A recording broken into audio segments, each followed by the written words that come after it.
이렇게 많이 오른 집값을 보면서 또는 폭락할 때는 많이 떨어진 집값을 보면서 여러분들은 과연 어떻게 하셨습니까? 임성배 TV 보동과 텐데큰 최근에 뉴스 기사라던가 언론 매체에서 나오는 내용들을 보면은 부동산의 가격이 이제 하락 조정 국면에 있다. 또는 거래가 안 되고 있다. 호가가 떨어지고 있다. 이러한 기사들, 내용들을 아마 많이들 접해 보셨을 거라고 생각이 듭니다. 제가 봤을 때 너무나 오랜 기간 동안 큰 폭으로 부동산의 가격이 올랐어요. 이렇게 많이 오른 부동산 가격을 보면서 일부 조정 또는 일부 낙폭이 좀 있어야 된다는 생각을 가지고 있습니다. 그리고 그런 부분들을 제 유튜브 채널을 통해서 여러분들한테 이제 말씀을 드리고 있는데, 이제 2, 3년 동안 많은 분들이 그런 말씀들을 하시죠. 부동산의 가격이 떨어질 그런 개연성이 별로 없다. 왜냐하면 공급 물량이 많지가 않고, 그리고 화폐 가치 하락으로 인해서 이 양적 완화에 따른 이런 많이 풀린 시중의 자금들 때문에 좀 주택 가격이 떨어지지는 쉽지 않을 것 같다. 물론 금리에 대한 부분으로 인해 가지고 주택 가격이 떨어질 거라고 예측하시는 분들도 있지만, 여전히 많은 사람들은 내 집 마련을 하려고 하고 부동산을 소유하려고 합니다. 최근에 아파트 같은 경우 오피스텔의 경쟁률이 엄청나게 많은 경쟁률로 인해 가지고 제가 봤을 때는 합당하지 않는 그런 가격인데도 불구하고 오피스텔의 규제를 피해 가지고 이제 그 경쟁이 굉장히 치열하게 나온 그런 사례들도 많이 있었습니다. 최근에 제가 지인분을 만났었는데요. 이제 예전에 그 지인분께서는 뭐라고 그랬냐면 이런 말씀을 하셨습니다. 내가 영끌을 해가지고 주택을 마련했어야 됐는데 너무나 한탄스럽다라는 말씀을 하셨어요. 그 이유는 본인이 구축의 아파트를 매입하려고 했던 그런 시점이 있었는데, 그 매입을 하려고 하는 그 찰나에 너무나 많은 고민이 돼가지고 결론적으로는 그 구축의 아파트를 매입하지 못했습니다. 하지만은 그 매입하지 못했던 구축의 아파트가 여러분들도 잘 알다시피 2020년도 작년에 임대차 3법이 통과를 하면서 주택가격뿐만 아니라 전세 가격들이 굉장히 큰 폭으로 올라간 거를 여러분들도 아마 알고 계실 거예요. 그러면서 구축에 그 살려고 했던 아파트의 가격이 너무나 크게 많이 올랐습니다. 그런 것을 보면서 이제 본인이 느낀 거예요. 뭐를 느꼈냐 하면, 내가 영혼을 끌어모아서 있는 돈을 다 모으고 대출을 활용해서라도 그때의 그 구축 아파트를 샀어야 됐는데 지금 너무나 많이 주택 가격이 올라서 나는 이제 아무것도 못하겠구나 하는 그런 얘기들을 저한테 하셨거든요. 그런데 최근에 또 그분께서는 어떤 말씀을 하시냐면은, 내가 그때 주택을 안 사길 잘한 것 같다. 이제 주택 가격이 큰 폭으로 떨어질 것 같다. 떨어지면은 내가 주택을 좀 저렴하게 살 수 있는 기회가 오지 않을까? 그 기회를 기다려야 되겠다. 이런 말씀을 하시더라는 거예요. 그 얘기는 뭐냐면, 그때 주택 가격이 큰 폭으로 오르고 대세 상승기, 그리고 누구나가 다 언론 매체에서 주택 가격의 상승, 대상승 이런 것을 다루었을 때는 내가 주택을 영끌을 통해 가지고 사지 못했던 것에 대한 후회를 가지고 있었지만, 지금은 이제 언론 매체를 보면은 여러분들께서도 한번 검색을 해보시면 주택의 하락에 대한 부분들, 그리고 대구라든가 또는 대전, 최근에는 제가 대전과 세종을 갔다 왔는데요. 그 대전과 세종 같은 경우에는 지금 현재 주택 공급의 확대 물량들, 이런 것들로 통해 가지고 일부 조정을 받고 있고 매물들이 쌓이고 있는 그런 현상들을 나타냈습니다. 그래서 대전에 계신 분들도 이제 이런 물건들이 쌓이는 것을 보면서 세종에 있는 핵심적인 물량으로 좀 무리를 해서 진입을 하는 게 어떻겠느냐라는 질문을 저한테 하기도 했었는데요. 정말 중요한 것은 지금 이제 언론 매체나 이런 곳들에서 부동산의 가격들, 주택의 가격들, 또는 거래가 안 되고 미계약 물량들이 나오는 그런 모습들, 이런 것들을 보면서 예전의 생각과 나의 생각이 틀려진 겁니다. 그 틀려진 거에 대해서는 잘못됐다, 잘됐다 이런 부분을 말씀드리려고 하는 건 아니에요. 다만 중요한 것은 많은 사람들은 내가 보는 것을 믿으려고 하는 경향이 많다라는 거예요.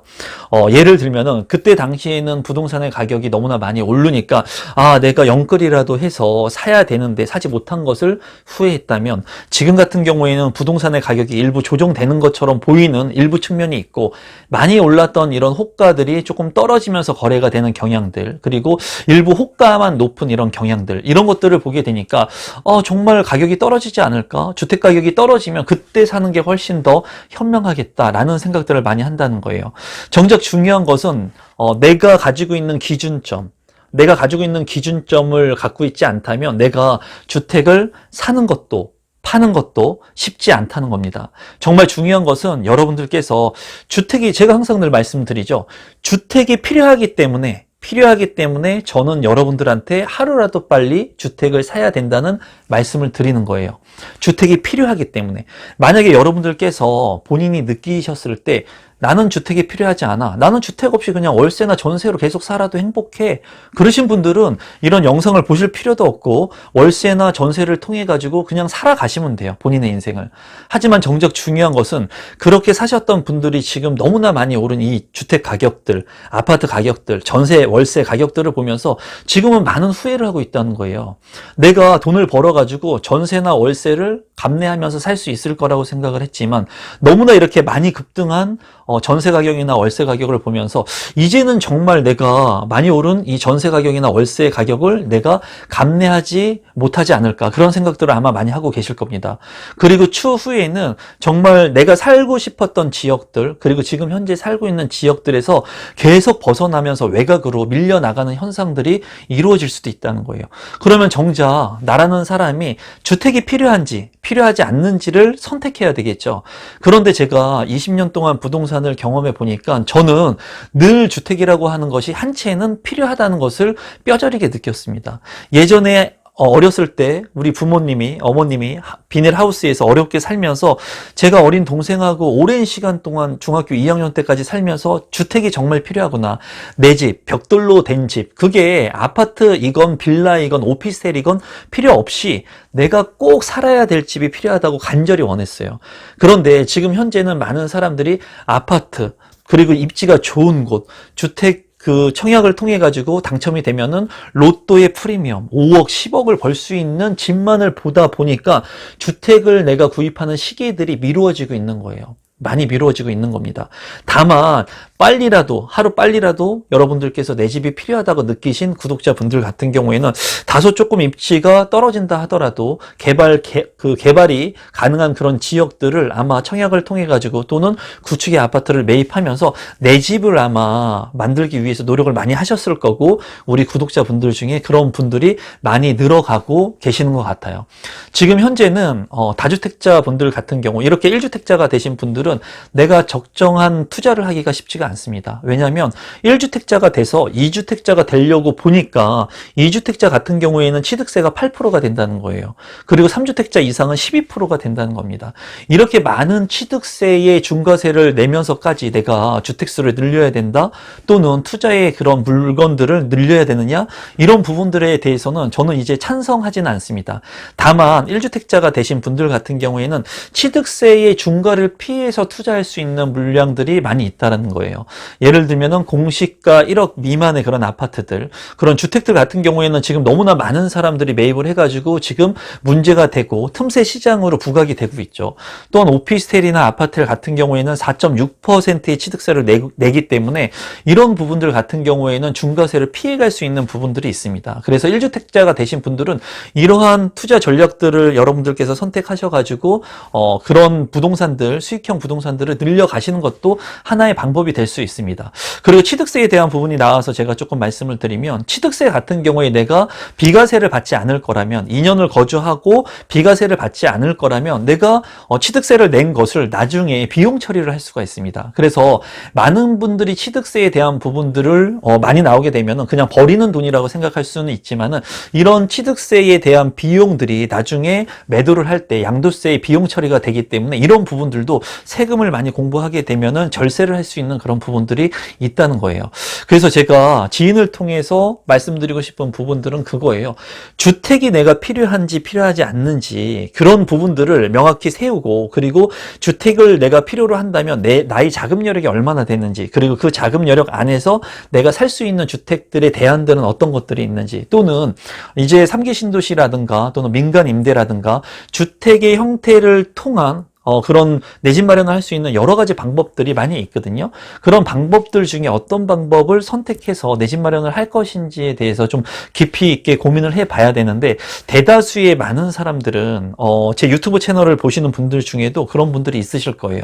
이 유튜브 채널을 봤더니 좋은 부동산 매물들, 물량들을 얘기해 주니까 내가 내 집 마련을 해야 되겠구나 라고 생각해가지고 분양 물량을 보고 청약 신청을 하시는 분도 있으실 거예요. 하지만 다른 유튜브를 보니까 이제 폭락이 시작되고 부동산의 가격이 하향 국면을 겪게 되고, 그리고 내가 많은 부동산을 매입했을 때 손실을 볼 수 있는 그런 부분들을 많이 얘기하게 된다면, 내가 유튜브 채널을 보면서 어떤가의 기준을 설정해 놓지 않은 분들이라면 갈팡질팡 한다는 거예요. 그러면서 시간이라고 하는 것이 계속해서 흘러가게 되고, 내 집 마련을 하는데 그 시간이 자꾸 늦추어지는 그런 현상들을 여러분들께서 이제 경험하게 되실 겁니다. 2000년도에 이제 그런 대세 상승 국면이 있었지만은 부동산 폭락만을 외치시는 그런 분들이 있었죠. 그런 분들은 지금까지도 부동산의 폭락을 외치고 있는데, 그때 당시의 부동산 가격하고 지금의 부동산 가격을 만약에 비교를 하게 된다면, 정말 그때 내 집 마련을 하신 분들은 지금 현재 엄청난 부동산의 자산 가치를 만들게 되셨을 겁니다. 그런데 그때 당시에도 부동산 폭락론을 보면서 내 집 마련의 시기를 미루었던 분들은 지금 전세가가 이렇게 많이 오른 것을 보면서 정말 후회를 많이 하실 거예요. 그 기준 누가 세우느냐? 부동산 폭락만을 외치는 분, 그분이 나쁘다는 게 아니에요. 부동산 상승만을 외치는 분, 그분이 좋다는 것을 얘기하는 것은 아닙니다. 부동산의 상승과 하락 국면이 왔다 갔다 하면서 부동산 하락을 외치시는 분이 정답이 될 수도 있고요. 부동산 상승을 외치시는 분이 정답이 될 수도 있어요. 그리고 이 두 분의 말이 정답이 아닌 오답이 될 수도 있습니다. 이것은 부동산의 시장 경기가 늘 사이클에 따라서 상승과 하락을 반복하기 때문에 이 정답과 오답이 왔다 갔다 할 수 있는 거예요. 정말 중요한 것은 내가 어떤 재테크 마인드를 가지고 나는 어떤 선택을 지금 하고 있느냐, 그런 부분들이 정말 중요합니다. 최근에는 사회 초년생 분들도 제 유튜브 채널들을 많이 이제 보고 계시는데, 그런 분들한테 제가 말씀드리고 싶은 것, 그리고 지금 현재도 무주택자이신 분들, 내가 이렇게 많이 오른 주택을 보면서 주택 가격이 하염없이 떨어지는 것을 기다리려고 하시는 분들, 지금 이제 부동산의 가격이 좀 조정을 받는다, 떨어진다는 그런 기사들이 나오고 있습니다. 노원구 같은 경우에도 최근에 이제 오랜 부동산의 상승기를 이제 접고 부동산의 가격이 하락 국면 또는 거래가 급감되는 그런 조정기를 맞이했다는 그런 통계치가 나온 것이 있는데, 그런 것을 보면서 아마 막연하게 하락을 외치셨던 분들, 그거를 원하셨던 분들은 더욱더 하락하기를 아마 기다릴 겁니다. 그러면서 하락 국면이 진짜 와가지고 하락의 조정기가 왔을 때는 실제로 매입을 하지 못합니다. 내 집을 사지 못해요. 그러니까 제가 봤을 때 어떤 생각을 하는 게 맞느냐, 주택이라고 하는 게 일단은 내가 필요한지 필요하지 않는지를 여러분들께서 선택을 하시고, 그리고 여러분들이 감내할 수 있는 그 범위 안에서 주택을 하루라도 빨리 살 수 있으면 좋다는 겁니다. 부동산 가격이 이렇게 많이 올랐는데 사라고요? 라고 아마 댓글들을 많이 다실 것 같은데요. 부동산이 이렇게 많이 지속해서 늘 올랐습니다. 제가 부동산을 했던 2003년도부터 늘 부동산은 늘 계속 올랐어요, 여러분. 늘. 그래서 부동산을 투자함에 있어서 제가 투자를 했을 때도 이렇게 많이 올랐는데 과연 부동산에 투자하는 게 맞는가라는 질문을 저한테 수십 번, 수백 번 제가 스스로한테 질문을 했어요. 최근에도 제가 부동산 투자를 했을 때 저는 어떤 질문을 저한테 했냐면, 이렇게 많이 부동산 가격이 올랐는데 내가 이 부동산을 투자하는 게 맞는가라고 생각을 해봤습니다. 하지만 저는 저만의 원칙을 지켜서 투자를 했어요. 여기 있는 초역세권의 물량, 그리고 내가 원하는 세대수 안에 들어오는 물량, 그리고 앞으로 미래 가치가 확고한 물량, 그런 것들을 내가 선정해가지고 부동산을 올바르게 투자했을 때 제 스스로 만약에 부동산의 폭락이 온다고 하더라도 이 부동산의 가치, 초역세권의 이 가치는 떨어지지 않을 것이다. 만약에 부동산이 반토막이 난다고 하더라도 이 부동산이 조정받을 수는 있겠지만은 이 초역세권의 가치, 브랜드 프리미엄의 가치는 그대로 올라올 것이다. 그런 확신을 가지고 투자를 병행하고 있다라는 거예요. 여러분들이 아시는 많은 투자자분들, 그런 투자자분들은 지금도 여전히 투자를 하고 올바른 재테크를 하려고 노력을 하고 있습니다. 그분들이 불로소득을 통해 가지고 무언가를 얻으려고 하는 것이 아니라 누구나가 다 평범한 이 시장 속에서 그분들만의 선택을 하고 공부를 하고 그리고 본인들만의 미래 가치가 있는 지역들을 선점해가지고 올바른 세금들을 다 내고 탈세를 하는 것이 아니라 절세를 하면서 세금 공부를 하면서 부동산의 개수를 늘려가고 있는 거고 그리고 올바른 재테크를 하고 있는 거예요. 그런 데 있어서 저 역시도 지금 이렇게 많이 오른 부동산 가격을 보면서 과연 투자를 하는 게 맞는가 라고 선택을 했을 때 제가 지금까지 늘 투자를 하면서 느꼈던 것은 그거예요. 가만히 있는 것보다는 내가 무언가를 실행하고 행동하는 것이 항상 정답이었습니다. 이것은 진리라고 제가 생각을 하고 있거든요. 제 유튜브 채널을 보시는 많은 구독자분들한테 제가 부동산을 많이 사시라고 권장해 드리는 거 아니에요. 그리고 투기를 조장하는 거 아닙니다. 여러분들께서 쓸 거, 안 쓸 거 다 모으신 다음에 그 종잣돈을 가지고 미래 가치가 있는 지역의 부동산 그리고 수익형이 될 수 있는 부분들, 차익형이 될 수 있는 그런 부동산을 내가 돈을 아끼고 레버리지를 활용해 가지고 지금 많이 올랐다고 하더라도 그런 부동산들을 여러분들이 사면서 여러분들의 미래의 노후를 대신할 수 있는 자산에 투자를 하는 겁니다. 내가 절제하고 소비된 삶을 살아가면서 내가 노후에 안정적인 삶을 살아갈 수 있는 그런 자산들을 늘려갈 수 있는 포트폴리오를 여러분들이 가져갔으면 좋겠습니다. 그리고 지금 현재 제 채널을 통해 가지고 많은 분들이 무주택자분들이 내 집 마련을 하기 위해서 노력을 하시는 분들이 굉장히 많거든요.